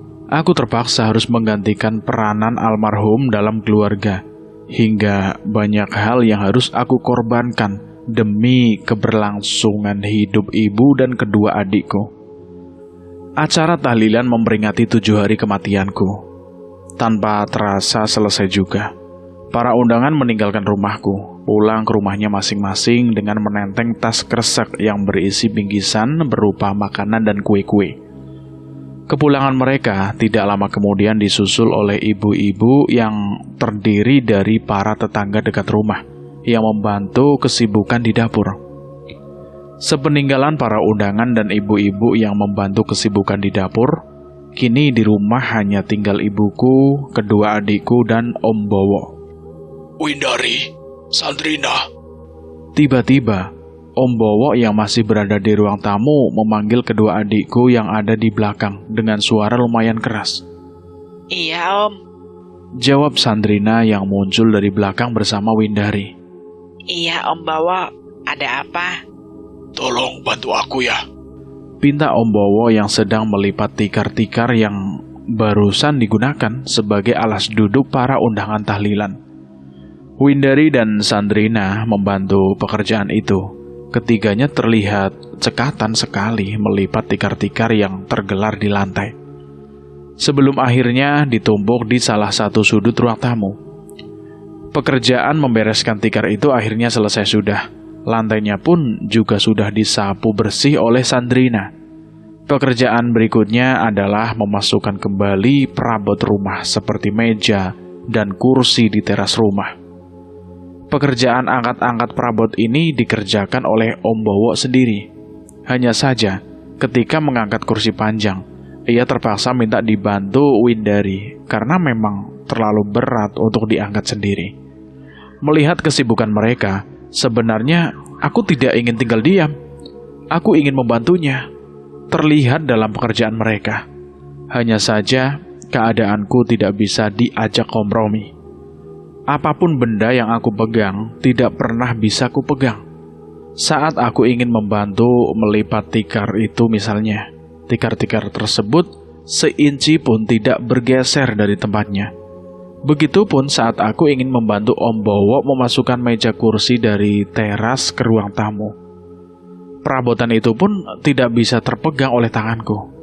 Tanganku mendadak seperti gumpalan awan yang mampu menembus apapun tanpa berubah wujud dari apapun itu sendiri. Semula aku tidak percaya dengan perubahan keadaan atas diriku ini. Tetapi akhirnya tidak ada alasan lagi untuk tidak mempercayainya. Setelah melakukannya berulang-ulang dan ternyata hasilnya tetap sama. Mendapati keadaan diriku yang sangat aneh, fenomenal, fantastis, dan absurd ini, batinku tiba-tiba merasa sangat tercekam, menggigil dan ketakutan. Semua yang terjadi atas diriku benar-benar tidak masuk di akal dan tidak terjamak dari nalar manusia. Barangkali saja benar, aku ini sudah mati, sebagaimana anggapan mereka. Keberadaanku hanyalah tinggal roh, arwahkulah yang membuat aku ada di sini, bertemu dengan keluargaku dan para tetangga. Dan itulah sebabnya tidak ada interaksi di antara diriku dan mereka. Dunia mereka bukan lagi duniaku. Tetapi jika memang benar aku ini sudah mati, mengapa saat kepergianku dari dunia mereka tidak ada malaikat maut yang menjemputku? Mengapa tidak ada dua malaikat yang menanyaiku di dalam kubur? Iya, sampai detik ini pun, aku merasa tidak pernah ditemui malaikat Israel yang mencabut nyawaku, juga malaikat Mungkar dan Nakir yang menanyaiku di dalam kuburku. Aku diam terpaku di sudut ruang tamu, duduk bersandar dinding dengan posisi kaki berselonjor. Perabotan ruang tamu sudah kembali tertata seperti semula. Om Bowo tidak langsung pulang ke rumahnya sendiri. Ia masih duduk-duduk di ruang tamu dengan ditemani Windari. Sementara Sandrina sudah tidak kelihatan lagi di mataku. Win. Iya, Om Bowo, ada apa? Sekarang kakakmu Dewangga sudah tiada. Kamu harus lebih bisa mengerti posisimu dalam keluarga, kata Om Bowo dengan bergetar. Windari seperti tidak mengerti maksud perkataan Om Bowo. Sejurus pandangan matanya menyambar Om Bowo. Walau begitu, ia mengangguk-angguk juga. Om Bowo melanjutkan ucapannya. Iya, ketika Dewangga masih bersama kalian, Dewanggalah yang menjadi tulang punggung sekeluarga. Sejak ayah kalian meninggal, Dewanggalah yang menggantikan peran almarhum. Sungguh aku bangga dan salut dengan dia demi masa depan adik-adiknya. Dewangga rela korbankan kuliahnya dan kemudian bekerja untuk membiayai segala keperluan keluarga serta pendidikan kalian. Sampai di sini, pembicaraan Om Bowo kepada Windari tiba-tiba terhenti. Suasana mendadak terasa hening. Aku sempat menduga, jangan-jangan Om Bowo akan meminta Windari untuk mencari pekerjaan dan berhenti berkuliah. Membayangkan itu semua, hatiku mendadak terasa sangat sedih dan tidak tega. Apakah ini berarti aku harus berhenti kuliah dan mencari pekerjaan, Om Bowo? Celetuk Windari memecah keheningan. Rupanya pikiran Windari sama dengan yang aku pikirkan. Om Bowo tersentak mendengar celetukan Windari. Oh, jangan. Kamu tidak perlu berhenti kuliah. Terus biayanya gimana, Om? Tanya Windari tanpa bisa menyembunyikan kecemasannya. Terlihat serius sekali Windari menanyakan hal itu. Kamu tidak usah pikir dari mana biayanya. Biarkan itu nanti menjadi tanggung jawabku. Kuliahmu pokoknya harus selesai, kata Om Bowo bersungguh-sungguh, hingga membuat hatiku plong dan bahagia. Terima kasih, Om Bowo. Terima kasih banyak atas bantuannya. Gak usah terima kasih segala, Win. Bagi Om Bowo ini, keponakan adalah juga anak. Jadi kamu ini juga anakku. Begitu juga dengan Sandrina. Aku terharu mendengarnya. Om Bowo memang sangat baik orangnya. Hasrat berbaginya itu luar biasa dan tulus. Aku bangga mempunyai paman seperti Om Bowo ini. Dulu ketika ayahmu meninggal dunia, sebenarnya aku tidak setuju dengan keputusan Dewangga berhenti kuliah. Aku ingin sekali dia terus kuliah sampai sarjana. Tetapi rupanya keinginan kakakmu itu tidak bisa dicegah. Tahukah kamu, Win? Betapa waktu itu sangat kecewa. Mengapa iya? Seolah-olah aku ini tidak diberi kesempatan untuk membalas budi kebaikan almarhum ayahmu padaku. Urai Om Bowo mengenang. Untuk berbuat sesuatu kebaikan pun ternyata tidak cukup hanya dengan memiliki kemampuan, kesediaan dan niat berbagi, sebab masih ada hal yang tidak kalah pentingnya, yakni kesempatan. Sungguh, kini aku merasa menyesal sekali telah membuat kecewa orang sebaik Om Bowo. Aku tidak memberikan kesempatan itu. Aku kira aku ini egois. Om Bowo adalah adik kandung almarhum ayahku, dan ia tidak memungkiri. Jadi seperti sekarang ini berkat jasa baik almarhum. Keinginanku untuk meminta maaf kepada Om Bowo mendadak meluap.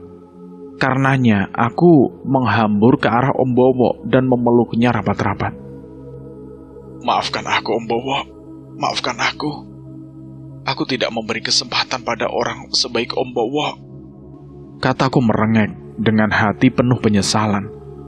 Om Bowo tidak bereaksi apapun. Ia sama sekali tidak merasakan pelukanku, juga tidak mendengar ucapanku memohon maaf. Seolah tidak ada apapun, tak terjadi apapun hingga aku menyadari keadaan diriku yang fenomenal ini. Saat aku memeluk rapat-rapat tubuh Om Bowo, tubuhku terasa bak sebuah bentuk atau wujud yang tidak berisi. Diriku seolah hanyalah sebuah perwujudan yang tersusun dari materi yang tidak memiliki berat jenis. Mungkin karena itu pula, keberadaanku yang tidak kasat mata ini pun tidak mampu menimbulkan sensasi rasa apabila terhadap orang lain. Begini, Windari, aku cuma ingin menasehatimu saja, sekaligus mengingatkanmu. Windari, Om Bowo berharap kamu harus bisa lebih merasakan suasana kebatinan ibumu atas kepergian Dewangga. Intinya, kamu harus bisa lebih pengertian terhadap ibumu dan terhadap adikmu Sandrina. Kamu sekarang harus lebih bisa ngomong. Iya, Om Bowo. Saya akan berusaha untuk bisa seperti yang Om Bowo harapkan itu. Karena merasa sia-sia atas yang aku lakukan terhadap Om Bowo, aku pun segera melepaskan dekapanku kepada Om Bowo. Aku menepi dari keduanya setelah tak mampu memperlihatkan keberadaanku kepada Om Bowo dan Windari. Setelah aku merasa mentok atas semua yang telah aku berbuat, puncaknya aku pun berusaha untuk bisa berdamai dengan diri sendiri. Aku berusaha dan terus berusaha sebisa mungkin menerima takdir keadaanku sebagaimana adanya. Perlahan kukatupkan mataku, lalu melenggang dalam kesunyian, tanpa beban dan keinginan. Sejenak aku rasakan sebuah kedamaian yang tidak bisa aku lukiskan dengan kata-kata. Berbarengan dengan memuncaknya perasaan damai dan keheningan, mendadak terasa sebuah kekuatan dahsyat yang tidak tahu asalnya. Hanya dengan sekali sentakan memelantikan diriku hingga terasa terbang melayang-layang. Tubuhku terasa tidak memiliki bobot sama sekali, sangat ringan, seringan kapas yang terbawa hembusan angin. Atas keadaanku yang demikian itu, tiba-tiba saja aku panik bukan main. Takut jatuh terhempas dari sebuah ketinggian yang tidak terkira. Aku pun dibuat tercekam, cemas, dan menggigil ketakutan. Yang terbayang olehku, jika tiba-tiba saja diriku jatuh terhempas dan meluncur deras ke bawah dengan kecepatan yang sangat tinggi. Tubuhku pasti akan hancur dan tulang-tulang akan rontok berantakan. Membayangkan apa yang akan terjadi pada diriku, aku pun merasa sangat ngeri.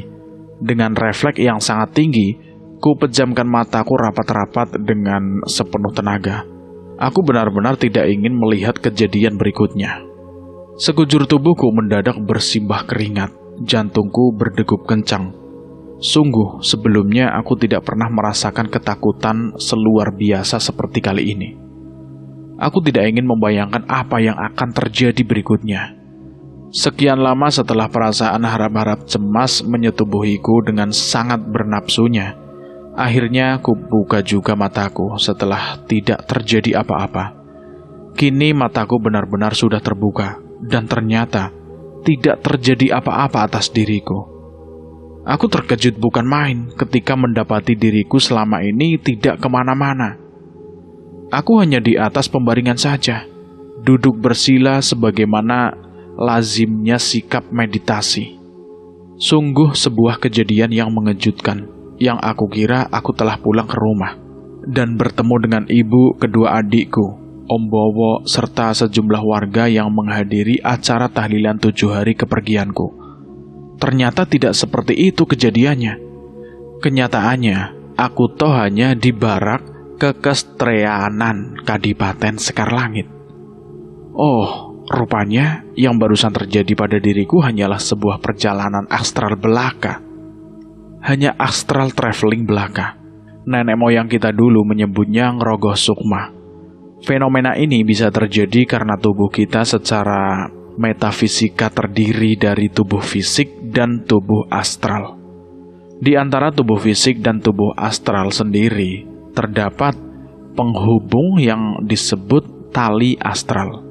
Iya, yang barusan bertemu dengan anggota keluarga tadi hanyalah tubuh astralku belaka, sedang tubuh fisikku tidak pernah kemana-mana, kecuali hanya berdiam di barak Kekestreanan Kadipaten Sekarlangit. Saat astral traveling terjadi, kesadaranku mengikuti tubuh astralku. Kesadaranku lah yang secara otomatis akan mememori setiap kejadian selama keluarnya tubuh astralku dari tubuh fisikku. Aku baru ngeh, mengapa tadi orang-orang itu yang aku temui sama sekali tidak bisa merasakan sentuhanku. Iya, soalnya ketika aku memeluk ibuku, adik-adikku, ataupun pamanku, itu bukan fisikku yang melakukannya, tetapi tubuh astralku. Kini tubuh astralku sudah kembali lagi ke tubuh fisikku. Yang menarik tubuh astralku hingga kembali ke tubuh fisikku adalah tali astral. Aku semakin sadar dengan keadaanku. bahwa keberadaanku bukan lagi di dunia nyata, tempat di mana keluargaku menjalani hidupnya, menjalani hari-harinya berikut suka duka yang menyertainya. Aku sudah kembali di Kadipaten Sekar Langit, sudah tidak lagi bersama ibuku, kedua adikku dan pamanku. Duniaku di luar dunia mereka, duniaku dunia tidak kasat mata. Keberadaanku adalah ketiadaanku bagi warga dunia nyata. Dan sengayel apapun aku berusaha menunjukkan diri di hadapan mereka, maka hanya akan sia-sia belaka. Saat aku sedang merenungi diri, tiba-tiba terdengar denting-denting bening petikan senar-senar kecapi. Irama suara petikan itu berasal dari kolam yang terletak di kompleks Keputren. Dari tempatku berada, terlihat olehku seorang perempuan berambut sebahu yang dibiarkan tergerai. Perempuan itulah yang bermain kecapi di tepi kolam yang penuh dengan bunga teratai. Denting-denting iramanya terdengar sahdu di telingaku. Aku menikmatinya dan hanyut dalam buaian gemerncing bening iramanya itu. Hatiku mendadak tergetar saat perempuan itu celingukan sambil terus memainkan kecapi. Mungkin ia merasa ada yang mengawasi, sehingga terlihat tidak bisa menyembunyikan ketidaktenangannya. Dan ternyata wanita itu adalah Ayu. Aku pun ingin mendekatinya dengan berjalan mengendap-endap ke arahnya. Aku tidak ingin permainan kecapinya itu terganggu, dan karenanya aku melangkah sedemikian rupa agar tidak sampai mengejutkannya. Aku pun cukup berhasil untuk tidak membuatnya terganggu. Terbukti Ayu masih asik memetik senar-senar kecapinya.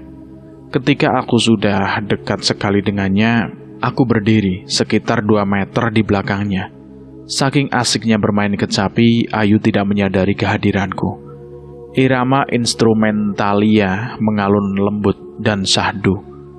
Kepiawaian Ayu dalam memetik senar-senar kecapi sungguh membuat aku terkagum-kagum dan speechless. Mondensnya Kitaro dibawakan dengan sangat apik dan menyentuh. Ketika akhirnya permainan tersebut selesai dengan sempurna, sekonyong-konyong aku pun memberikan aplaus dengan tepuk tangan. Gila, permainan kecapimu benar-benar luar biasa. Aku sampai merinding loh mendengarnya. Mas Dewangga. Sergah Ayu tanpa bisa menyembunyikan keterkejutannya. Maaf kalau aku telah membuatmu terganggu. Oh, tidak Mas Dewangga. Aku terkejut bukan main ketika mata Ayu terlihat berkaca-kaca. Meski begitu, ia masih memaksakan senyumnya terkembang. Aku hanya... Kata Ayu tidak berlanjut. Air matanya keburu runtuh. Tetapi ia berusaha menyembunyikan dari penglihatanku dengan jalan memalingkan mukanya dengan tiba-tiba sambil menyusut air matanya. Duh, apa yang membuatnya nampak bersedih seperti itu ya? Aku berbisik dalam hati, bertanya-tanya. Aku seperti melihat mendung di wajah Ayu, muram sekali, hingga seperti kehilangan cahayanya. Sebenarnya aku ingin bertanya, apa sebenarnya yang telah membuatnya nampak sangat bersedih seperti itu? Setelah cukup lama terdiam karena tak kunjung mendapatkan kata yang tepat untuk memulai pertanyaanku, lalu aku pun mencoba bertanya sekenanya. Boleh aku tahu, apa sebenarnya yang membuatmu nampak bersedih seperti itu? Ayu menghela nafas panjang, seolah ada beban yang menyesak di dada. Ia kembali menatapku, sorot matanya mengandung kedukaan yang dalam. Kalau boleh memilih... Tiba-tiba Ayu berkata dengan tatapan matanya menerawang jauh. Iya, kalau boleh memilih, aku pilih tidak pernah dilahirkan ke dunia. Jika akhirnya hanya untuk terbuang seperti ini. Lanjut Ayu bergetar. Terbuang? Terbuang bagaimana maksud kamu, Ayu? Iya, terbuang tidak ubahnya sampah. Kelahiranku di dunia nyata hanya untuk dibuang oleh orang tuaku. aku dijadikan tumbal pesugihan tanpa aku bisa menolaknya. Mas Dewangga, di sini memang banyak sekali orang-orang yang seperti aku, dibuang oleh orang tuanya yang telah diperbudak nafsu, menumpuk harta kekayaan dengan jalan pintas pesugihan. Mendengar penjelasan Ayu, tiba-tiba ingatanku melayang ke masa silam. Wajah kawanku Salamun mendadak melela di pelupuk lamunanku. Iya, Salamunlah orang pertama yang memberitahu aku sesaat sesuai prosesi pemakaman jenazah Ayu kala itu. Ingatanku akan hal itu pun terasa semakin segar saja. Dewangga, sebenarnya yang dimasukkan orang-orang ke liang lahat tadi bukan jenazah Ayu. Tapi ya, kamu jangan percaya begitu saja dengan perkataanku ya. Yang jelas, tadi itu yang terlihat di mataku adalah batang pisang yang dikafani, bukan mayat Ayu. Mendadak terngiang-ngiang ucapan Salamun di telingaku. Dulu, aku sama sekali tidak percaya dengan perkataan Salamun itu. Meski ia memiliki kemampuan adi kodrati, kini setelah mendengar pengakuan Ayu sendiri, tak ada alasan lagi bagiku untuk tidak mempercayai ucapan Salamun. Diam-diam aku memuji kehebatan Salamun yang memiliki kemampuan yang tak banyak dimiliki oleh orang lain. Jangan-jangan aku ini tidak ubahnya Ayu, dijadikan tumbal pesugihan oleh orang tuaku. Tiba-tiba pikiranku menyeletuk seperti itu. Tetapi pikiran demikian tiba-tiba pula terberangus dengan sendirinya. Setelah sadar seperti apa sejatinya orang tuaku itu. Tidak mungkin. Orang tuaku itu tidak gila harta. Mas Dewangga sendiri tahu apa yang menyebabkan Mas Dewangga sampai tersesat di sini. Tanya Ayu membuyarkan lamunanku. Sampai sekarang aku belum tahu, Yuk. Semoga ihwal keberadaan Mas Dewangga di sini tidak sepertiku, dibuang oleh orang tua kandungnya sendiri. Sering aku bertanya-tanya sendiri, Mas, untuk apa aku dilahirkan jika hanya untuk dibuang? Terdengar getir sekali ucapan Ayu. Sungguh sebuah paradoksal, dilahirkan hanya untuk dibuang. Kehadiran anak seolah bukan lagi sebagai sebuah amanah, tetapi tidak lebih dari sampah. Sungguh aku tidak bisa membayangkannya, bagaimana pedihnya hati Ayu atas kenyataan tersebut.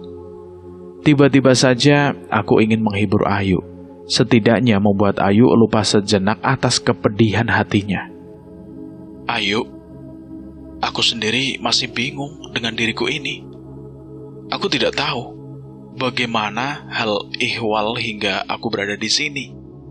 Tapi aku ingin katakan kepadamu, dalam keadaanku yang seperti ini, rasanya tidak ada yang bisa aku perbuat, kecuali berusaha bisa menerima kenyataan ini, dengan terus mencoba untuk bisa berdamai dengan diri sendiri. Mas Dewangga, jika penyebab dari keadaanku di dunia tidak kasat mata ini karena kecelakaan, barangkali aku masih bisa seperti yang Mas Dewangga katakan itu. Tetapi, bagaimana mungkin aku bisa berdamai dengan diri sendiri jika keberadaanku di sini karena unsur kesengajaan orang tuaku? Orang tua yang mestinya mengasuhku, mendidik, dan membesarkanku dengan penuh kasih sayang, justru mencampakkanku sebagai tumbal pesugihan. Yang dikemukakan Ayu cukup bisa aku mengerti. Sesuatu yang dibuang memang identik dengan ketidakbergunaan.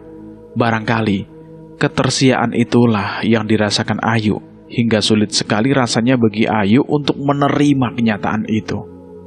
Kasihan Ayu. Rasanya ibaku terhadap nasib Ayu itu mendadak menggeliat. Jika hal itu terjadi pada diriku, barangkali aku juga akan seperti Ayu. Ayu, aku bisa mengerti dirimu. Kalau saja yang terjadi pada dirimu menimpa diriku, barangkali aku juga tidak bisa dengan mudah berdamai dengan diri sendiri. Terlalu pedih hal itu. Tapi aku hanya ingin berkata begini. Apakah dengan terus meratapi hal pahit, apapun yang sudah terlanjur terjadi pada diri kita, tidak sama artinya dengan membiarkan penganiayaan terhadap diri sendiri? Mendengar ucapanku, tiba-tiba Ayu tersentak. Sorot matanya berkilap menyambarku. Aku seperti bisa melihat secerah cahaya pencerahan dari balik tatapan matanya yang sendu dan berkaca-kaca itu. Tiba-tiba aku ingin memberikan kekuatan dengan merengkuhnya, dengan penuh kehangatan. Kusediakan dadaku untuk menjadi penenangnya. Ayu sama sekali tidak berontak dengan perlakuanku. Aku pun bisa merasakan gejolak hatinya yang mendamai itu. Aku biarkan saja Ayu menenggelamkan wajahnya di bidang dadaku. Dan dadaku pun terasa hangat oleh air mata yang tumpah sejadi-jadinya itu. Dadaku pun mendadak seperti samudra. Iya, samudra yang jadi muara segala hal yang hanyut oleh aliran sungai-sungai. Dan sungai-sungai itu ada kalanya membawa sampah, ada kalanya juga membawa limbah. Walaupun demikian, laut tidak lantas keruh, dan semurka apapun tidak akan pernah mencampuri manusia dari udara yang diuapkannya. Menangislah, Ayu. Menangislah sepuasmu. Aku berbisik pada Ayu, lembut dan penuh kasih. Aku berharap beban berat di hati Ayu akan sedikit berkurang bersama tetes-tetes air matanya. Aroma wangi melati terhirup oleh hidungku yang hinggap di kepala Ayu. Aku pun mendadak seperti merasakan getaran yang sebelumnya tidak pernah aku rasakan.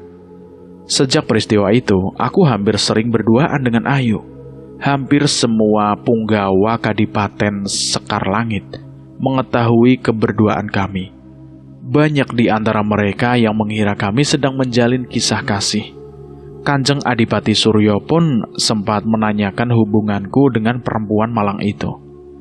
Dari perkataan-perkataan Kanjeng Adipati Suryo tentang Ayu kepadaku, akhirnya aku bisa tahu kalau sebenarnya dia menaruh hati kepadanya. Bukankah Kanjeng Adipati Suryo memiliki kuasa? Dengan kekuasaan yang Kanjeng Adipati Suryo miliki itu, aku kira bukan perkara yang sulit bagi Kanjeng Adipati Suryo untuk mendapatkan cinta Ayu. Kataku suatu ketika kepada Kanjeng Adipati Suryo, sebagaimana yang terlintas dalam pikiranku. Ucapan itu mendadak meluncur begitu saja, saat aku merasa terancam akan kehilangan Ayu. Tetapi kemudian, aku merasa malu sendiri dengan Kanjeng Adipati Suryo, sebab ternyata dia tidak seperti yang aku pikirkan.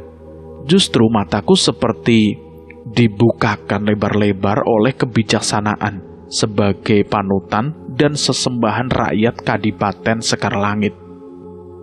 Ini persoalan hati, Dewangga, dan aku tidak ingin terkesan sewenang-wenang di mata rakyat dan punggawa Kadipaten Sekar Langit sebagai seorang penguasa di sini.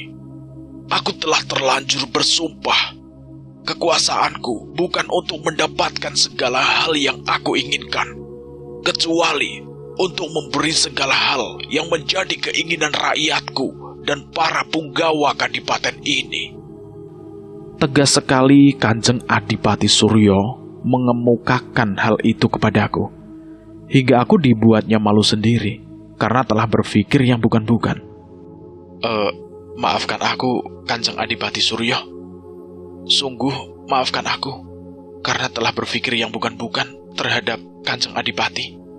Seolah aku tidak bisa memaafkan diriku sendiri atas kelancanganku yang mestinya tidak boleh terjadi.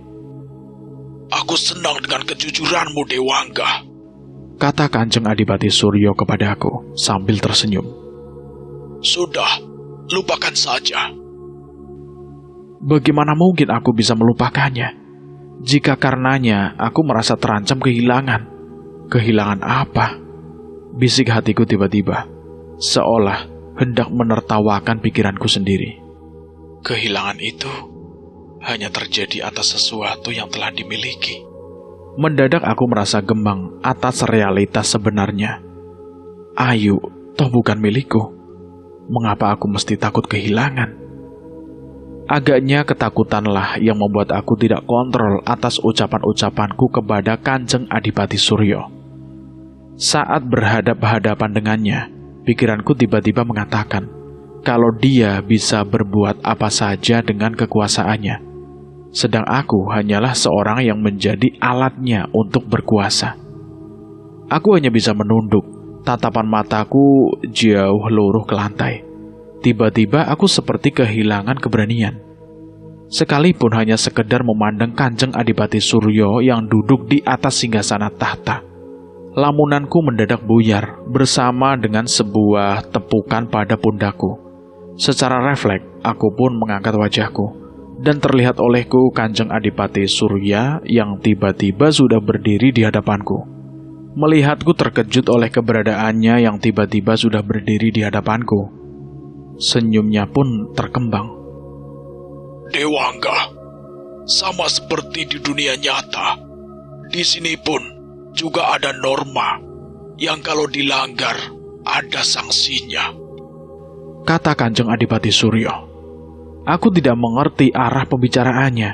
Aku hanya bisa diam sembari menunggu dengan perasaan harap-harap cemas. Apa sejatinya yang hendak disampaikan Kanjeng Adipati Suryo padaku? Biar tidak timbul fitnah atas kedekatanmu dengan Ayu Diandra, segera selesaikan kasakusuk yang timbul di kalangan punggawa Kadipaten Sekarlangit ini dengan sebuah upacara peresmian. Ucapan Kanjeng Adipati Suryo itu bak petir menyambar di siang bolong. Aku terkejut bukan main dibuatnya. Aku pun semakin tidak bisa berkata-kata. Apakah aku harus katakan kepada Kanjeng Adipati Suryo kalau aku belum berkata apa-apa atas kedekatanku dengan Ayu? Aku hanya bisa berbicara dalam hati. Kanjeng Adipati Suryo lalu meninggalkanku seorang diri di pendopo. Sepeninggalan Kanjeng Adipati Suryo, tiba-tiba aku pun ingin segera memberitahukan hal ini kepada Ayu Diandra. Karuan saja aku segera beranjak dari tempatku. Beberapa saat setelah Kanjeng Adipati Suryo melenggang meninggalkanku begitu saja.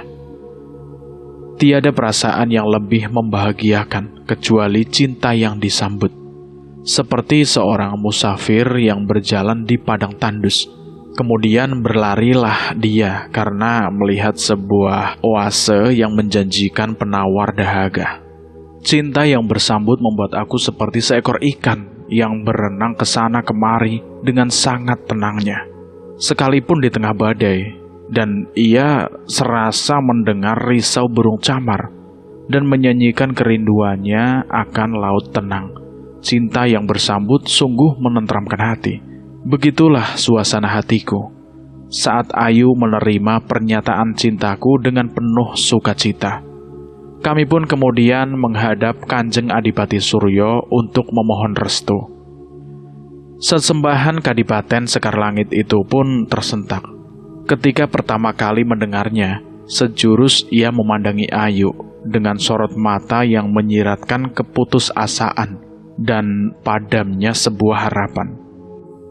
Aku berharap kalian akan menjadi pasangan yang bahagia, ujar Kanjeng Adipati Suryo dengan suara nyaris tercekat di tenggorokannya. Aku semakin yakin saja bahwa sebenarnya Kanjeng Adipati Suryo mencintai Ayu. Hanya saja ia berusaha menutup-nutupinya. Tetapi toh cinta memiliki kekuatan sendiri untuk menunjukkan persemayamannya, sekalipun jauh di lubuk hati yang paling dalam. Seorang bijaksana tidak pernah menjadikan cinta sebagai penderitaan, sebab mencintai adalah kerelaan membuat yang dicintai bahagia dengan caranya sendiri, dan bukan membuat dirinya asal bahagia dari yang dicintainya. Aku akan segera perintahkan para punggawa di sini untuk menyiapkan pesta perkawinanmu, Ayu. Aku akan bahagia jika kamu bahagia, kata Kanjeng Adipati Suryo lebih kepada Ayu, hingga aku merasa kurang dianggap. Tak urung, kecemburuanku pun menggeliat oleh perhatian sesembahan rakyat Kadipaten Sekar Langit itu kepada wanita yang aku cintai. Dan kamu Dewangga, tanggung jawabmu adalah membuat Ayu bahagia, kata Kanjeng Adipati Suryo saat kerisauan hatiku hampir memuncak. Nada bicaranya lebih terasa sebagai perintah. Iya, perintah seorang raja kepada punggawanya. Hatiku berdesir, aku pun berusaha meredam gejolak batinku. Sikap Kanjeng Adipati Suryo atas hubungan kami, toh sudah cukup jelas dengan restu yang diberikannya. Sekarang pikiran dan tenagaku lebih aku fokuskan pada upacara peresmianku dengan Ayu. Dan aku melihat Ayu sangat bahagia dengan hal itu. Mas Dewangga, kita sucikan cinta kita. Tidak Ayu, bukan kita yang mensucikan cinta kita. Mengapa? Keagungan cinta itulah yang mensucikannya. Tugas kita hanyalah merawatnya dengan baik. Lalu, dengan apa merawatnya? Satu sama lain, saling menjaga hati dan perasaan, kataku dengan tegas. Ayu manggut-manggut, pertanda mengerti dengan apa yang aku maksud. Tetapi kemudian, tiba-tiba ia mencengkeram pergelangan tanganku sekuat-kuatnya. Sepertinya ada sesuatu yang membuatnya sangat ketakutan. Aku pun bertanya-tanya penasaran, ada apa dengan Ayu ini? Mas Dewangga. Iya Ayu, ada apa? Perkawinan kita akan menjadi penderitaan mereka. Maksudmu apa Yu? Mereka siapa? Mereka banyak sekali Mas Dewangga. Banyak sekali. Iya, tapi mereka itu siapa?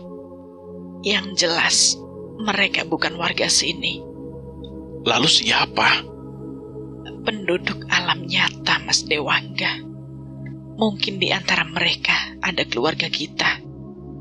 Lihat saja, sebentar lagi ada perintah dari Kanjeng Adipati Suryo buat warga di sini. Mereka yang masih mempunyai keluarga di alam nyata akan diminta pulang ke rumah masing-masing keluarganya. Pulang? Iya, pulang ke rumah masing-masing. Tapi mereka tidak pulang seterusnya. Hanya sebentar saja. Setelah mengabarkan Kanjeng Adipati Suryo akan punya hajat, harus kembali lagi ke sini. Urai Ayu menjelaskan kepada aku. Penjelasan Ayu tiba-tiba mengingatkanku pada mitos Sayuti. Sayuti adalah seorang warga di sekitar Candi Penataran pada sekitar tahun 1945 sebelum kemerdekaan RI. Ia dikabarkan hilang di Gunung Kelut. Sejak itu, ia dipercaya warga sebagai bagian dari entitas gaib setempat. Sosoknya pun tidak bisa ditemui setiap saat. Sayuti pun seolah menjelma menjadi semacam kearifan lokal. Kemunculannya menjadi bagian dari tanda-tanda alam yang lebih bersifat metafisika. Ia hanya berkelebat menampakkan dirinya setara nyata di Gunung Kelut akan meletus. Biasanya, keberadaan hari menjelang Gunung Kelut meletus, ia akan pulang menemui keluarganya. Kepulangannya pun hanya sekedar saja. Setelah sehari 2 hari setelah berada di rumah, ia pun akan kembali lagi ke habitatnya sebagai bagian dari entitas gaib gunung itu. Orang pun kemudian lebih percaya dengan kepulangan Sayuti ke keluarganya sebagai tanda-tanda alam Gunung Kelut akan meletus daripada prediksi para pakar ke gunung apian yang tersifat ilmiah itu. Meskipun berbagai parameter vulkanologi secara ilmiah menunjukkan tanda-tanda Gunung Kelut akan meletus, namun jika belum ada kabar tentang kepulangan Sayuti, masyarakat tidak akan buru-buru mengungsi sekalipun tinggal di daerah langganan bencana.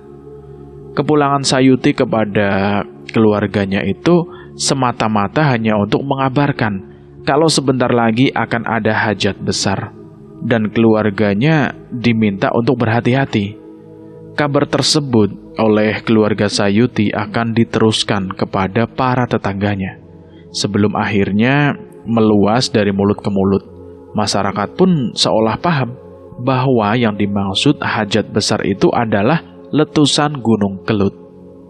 Nah, tanpa diminta ataupun diobrak-obrak untuk mengungsi, masyarakat yang tinggal di daerah langganan bencana alam meletusnya Gunung Kelut itu biasanya akan menyingkir dengan sendirinya setelah mendapatkan tanda-tanda alam demikian. Tetapi, sebenarnya bukan hanya Sayuti saja yang mengalami kehidupan sebagai entitas gaib Gunung Kelut setelah dikabarkan hilang atau kalap, sebab memang banyak sekali orang-orang yang bernasib sama dengan Sayuti. Setelah dinyatakan hilang atau kalap, kemudian menjadi bagian dari entitas gaib Gunung Kelut. Dan cerita ini selesai tamat sampai di sini. Bagaimana menurut teman-teman semua tentang cerita ini? Silahkan tulis di kolom komentar. Dan terima kasih buat kalian semua yang sudah mendengarkan cerita ini sampai habis. Semoga kalian sehat selalu, panjang umur, bahagia selalu, dan sukses selalu.